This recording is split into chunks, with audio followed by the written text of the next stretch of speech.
آپ کا نام مصعب ابو محمد کنیت اور والد کا نام عمیر تھا۔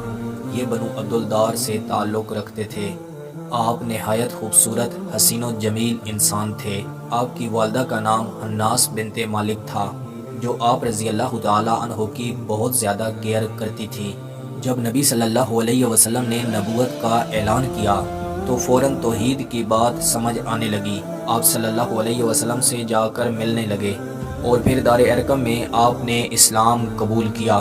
شروع میں حضرت مصعب بن عمیر نے چھپایا، مگر ایک دن حضرت عثمان بن طلحہ رضی اللہ تعالیٰ عنہ نے آپ کو دیکھ لیا، تب سے یہ راز کھل گیا۔ پھر ان کی آزمائش کا وقت آیا، پورے خاندان والے آپ کے خلاف ہو گئے، یہاں تک کہ آپ نے ہجرت حبشہ کی اور پھر آپ مکہ واپس آ گئے۔ یثرب کے لوگوں نے جب اسلام قبول کیا تو انہوں نے رسول اللہ صلی اللہ علیہ وسلم سے ریکویسٹ کی کہ یا رسول اللہ، ہماری تعلیم و تربیت کے لیے کوئی اپنا اسٹوڈنٹ دیں جو ہماری اصلاح کرے گا اور غیر مسلموں کو دعوت اسلام کا کام بھی کرے گا۔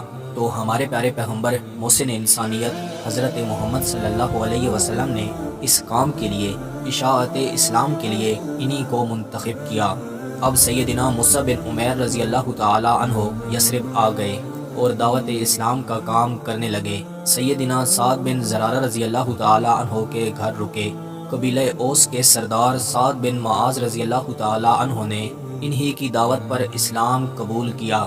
ان کی تبلیغ سے یثرب میں ہر خاندان میں اسلام پھیلنے لگا۔ کفر اور اسلام کی پہلی جنگ غزوہ بدر میں مہاجرین کا جھنڈا حضور صلی اللہ علیہ وسلم نے انہی کے ہاتھوں میں دیا، اور غزوہ احد میں بھی جھنڈا انہی کے ہاتھوں میں تھا۔ غزوہ احد میں ان پر حملہ ہوا، ان کے دائیں بازو کو کاٹا گیا، پھر بائیں بازو کو کاٹا، پھر ان کے سینے پر نیزے سے وار کیا گیا۔ اس طرح حضرت مصعب بن عمیر رضی اللہ تعالیٰ عنہ کی شہادت ہوئی۔ ہمارے پیارے پیغمبر محسن انسانیت حضرت محمد صلی اللہ علیہ وسلم نے ان کے بارے میں فرمایا تھا، مردوں میں کچھ مومن ایسے ہیں جنہوں نے اپنا وعدہ پورا کیا اور کچھ ابھی منتظر ہیں۔